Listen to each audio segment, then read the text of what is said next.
ابو بکر صدیق رضی اللہ تعالیٰ عنہ نے کہا اگر محمد صلی اللہ علیہ وسلم یہ بات کہہ رہے تھے تو میں یہ بات ماننے کے لیے تیار. اور ابو بکر صدیق رضی اللہ تعالیٰ عنہ کو صدیق کا لقب ملا. گل کے لیے گلستہ، بلبل کے لیے پھول بس، گل کے لیے گلستہ، بلبل کے لیے پھول بس، صدیق کے لیے اللہ اور اس کا رسول بس. اور اس کے بعد کفار قریش نے چند سوالات کیے. اچھا آپ اگر بیت المقدس کا آپ نے سفر کیا ہے تو انہوں نے ایگزام لینے کی کوشش کی. اچھا بتائیے تو صحیح، چونکہ آپ کبھی سیریا کا آپ نے سفر نہیں کیا، بیت المقدس کا آپ نے سفر نہیں کیا، یہ بتائیے کہ بیت المقدس کی جالیوں کا ذرا نقشہ کھینچیے، ذرا کھڑکیوں کا حال بتائیے، اور یہ بتائیے کہ ایک قافلہ جو سیریا سے ادھر آنے والا ہے وہ قافلے کا آگے رہنے والا جانور کون سا ہے، وہ قافلے کے اندر کون ہے. آپ کو ظاہر بات ہے سفر میں وہ بھی تو نظر آیا ہوگا. حضرت محمد صلی اللہ علیہ وسلم کہہ رہے ہیں کہ میرے سامنے بیت المقدس کا منظر ایسے پیش ہو گیا کہ میں دیکھ رہا تھا اور بتا رہا تھا، میں دیکھ رہا تھا اور بتا رہا تھا، اور یہاں تک کہ میں نے بیت المقدس کے مسجد کے پورے کونے کے کونے حصے میں نے گنا دیے. اس کے بعد نہ صرف یہ کہ نبی اکرم صلی اللہ علیہ وسلم نے یہ بتلایا بلکہ یہ کہا کہ جس وقت پر قافلہ تمہارا آئے گا یہ اس وقت پر آئے گا جبکہ صبح میں جب سورج طلوع ہوگا، چاش کا ٹائم ہوگا، سورج کی روشنی سنیا کے وادی پر پڑ رہی ہوگی، عین اس وقت پر تمہارے اونٹنیوں کا قافلہ آئے گا اور سب سے سامنے میں گندمی رنگ کی اونٹنی سامنے رہے گی. یہاں تک کہ بھی نبی اکرم صلی اللہ علیہ وسلم نے کہہ دیا. کفار قریش نے کہا اب تو ایک بہترین ایسا پوائنٹ ہاتھ کو لگا ہے، اگر یہ بات اب اگر ثابت نہیں ہوتی ہے تو اس طریقے سے محمد صلی اللہ علیہ وسلم کی نبوت غیر ثابت ہو جائے گی اور نبی صلی اللہ علیہ وسلم کو انکار کرنے میں ہمیں مدد مل جائے گی.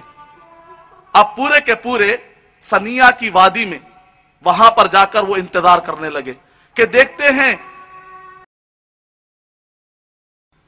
تو واقعہ ہمارا چل رہا تھا کہ حضرت محمد مصطفیٰ صلی اللہ علیہ وسلم نے کہا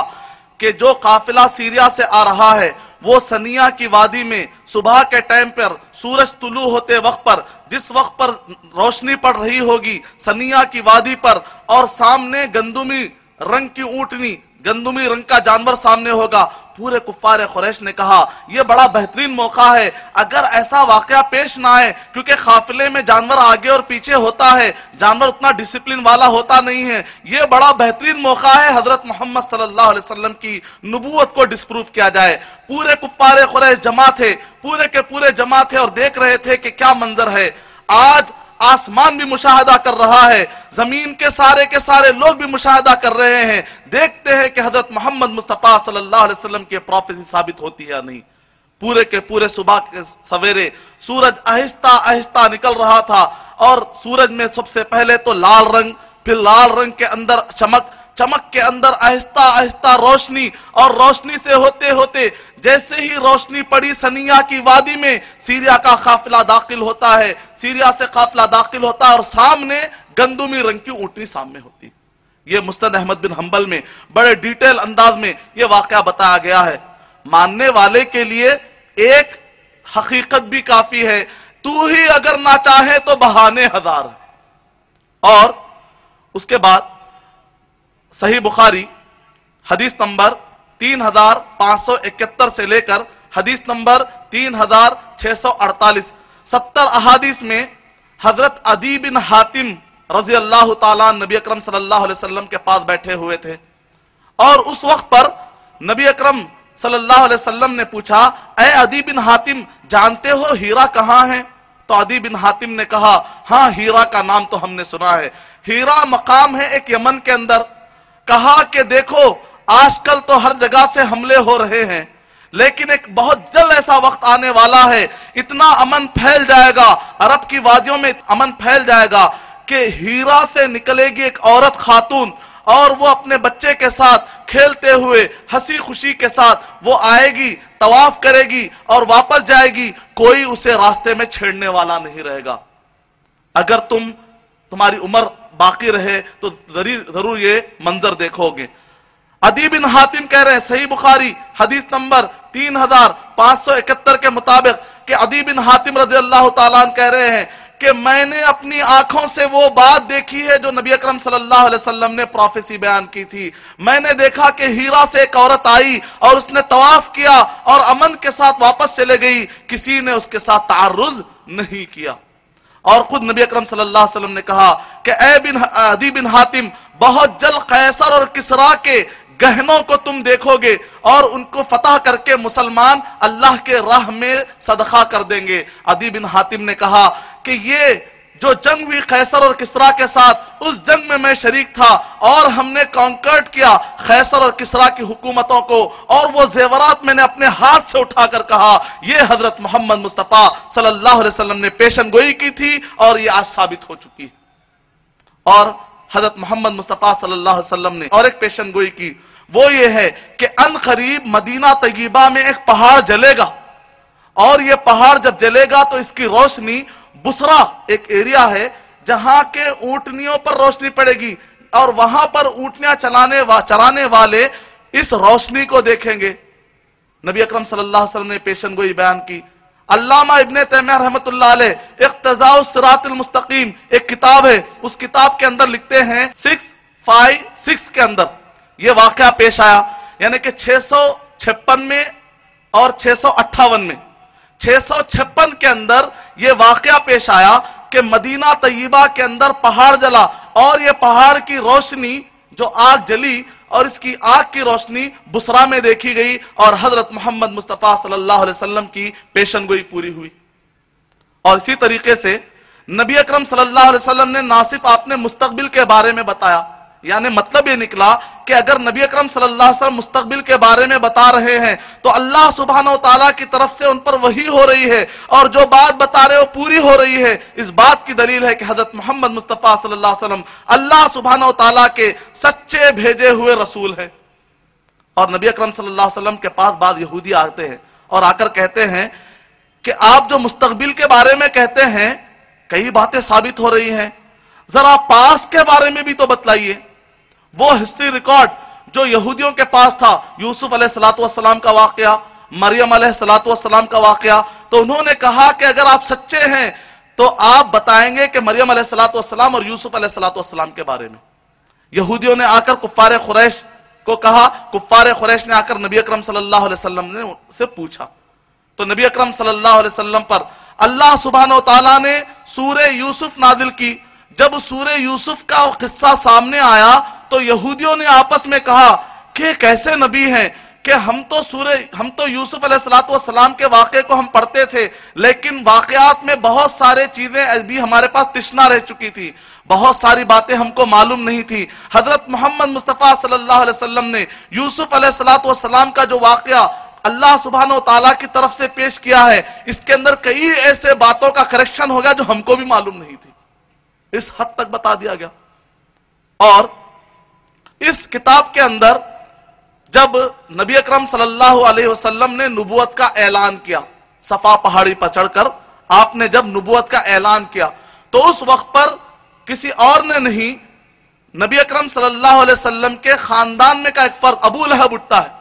آپ نے قرآن مجید میں سورہ ابو جہل آپ نے نہیں سنی, قرآن مجید میں آپ سورہ ابو لہب سنتے ہیں. علماء اکرام نے کہا ابو جہل خاندان کے باہر کا آدمی تھا, ابو لہب خاندان کے اندر کا آدمی تھا. آپ کوئی بات اگر پیش کرتے ہیں, اگر باہر والا آپ کی مخالفت کرتا ہے تو اتنی بری بات نہیں ہوتی ہے, لیکن اگر اندر والا مخالفت کرتا ہے تو لوگ جلدی شک میں آ جاتے ہیں, بھائی اندر والا ہی مخالفت کر رہا ہے. اپنے لوگ اگر ہمیں ستاتے ہیں تو زیادہ تکلیف ہوتی ہے. تو ابو لہب کا قرآن مجید میں ذکر کیا گیا کیونکہ سب سے پہلے مخالفت کرنے والا ابو لہب ہے کہ جس کو دیکھ کر دوسروں کو ہمت ہوئی. یہی وجہ ہے کہ قرآن مجید میں ابو لہب کا خاص طور سے ذکر ہوا. اس ابو لہب نے کیا کیا کہ صفا پہاڑی پر چڑھ کر جب نبی اکرم صلی اللہ علیہ وسلم نے کہا اے لوگو, کیا تم نے کبھی میرے ساتھ جھوٹ کا تم نے مشاہدہ کیا ہے, تجربہ کیا ہے؟ سب نے کہا ہے نبی اکرم صلی اللہ علیہ وسلم آپ تو صادق اور امین ہیں, آپ تو سچے ہیں, آپ تو امانت دار ہیں. ما جربنا علیک الکذب, ہم نے آپ کو کبھی جھوٹ کہتے ہوئے دیکھا ہی نہیں. تو اس کے بعد نبی اکرم صلی اللہ علیہ وسلم نے کہا اگر میں یہ کہوں کہ پہاڑ کے پیچھے کوئی ہے جو تم پر حملہ کرنے والا ہے تو کیا تم مان لو گے؟ تو سب نے کہا اے نبی اکرم صلی اللہ علیہ وسلم ہم نے آپ کو کبھی جھوٹ کہتے ہوئے نہیں پایا ہے, ہم ماننے کے لیے تیار ہیں. کہا کہ پہاڑ کے پیچھے ایک لشکر ہے تو وہ بات ماننے کے لیے تیار ہو، وہ تم کو نقصان پہنچائے گا تو وہ بات ماننے کے لیے تیار ہو۔ میں تم سے کہتا ہوں کہ یہ اس دنیا کے بعد آخرت قائم ہونے والی ہے، اگر تم صحیح عمل نہیں کرو گے تو وہاں پر جہنم ملے گی، اگر تم اسلام قبول نہیں کرو گے تو وہاں پر جہنم ملے گی، تمہارا نقصان ہے۔ سب خاموش ہو گئے۔ اس سناٹے کو توڑتے ہوئے ابو لہب نے کہا تبّل لک یا محمد لہذا جمعتنا، اے محمد صلی اللہ علیہ وسلم کیا تم نے ہم کو اسی لیے جمع کیا ہے؟ تباہی ہو اور بربادی ہو۔ اللہ سبحانہ و تعالیٰ کو یہ ادا پسند نہیں آئی ابو لہب کی، تو اللہ سبحانہ و تعالیٰ نے اسی لفظ سے سورہ نازل کیا تبت یدا ابی لہب وتب ما اغنا عنہ مالہ وما کسب سیصلی نارا ذات لہب وامرأتہ حمالۃ الحطب فی جیدہا حبل من مسد۔ آپ غور کیجئے کہ اس سورے کے اندر یہ بتایا جا رہا ہے کہ ابو لہب کفر کی حالت میں مرے گا، اور ابو لہب کلمہ نہیں پڑے گا، اور ابو لہب جہنم کو جائے گا۔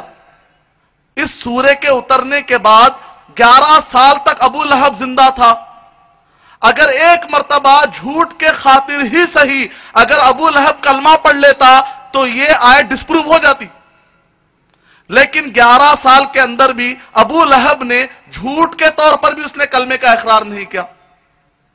کیسے کرے گا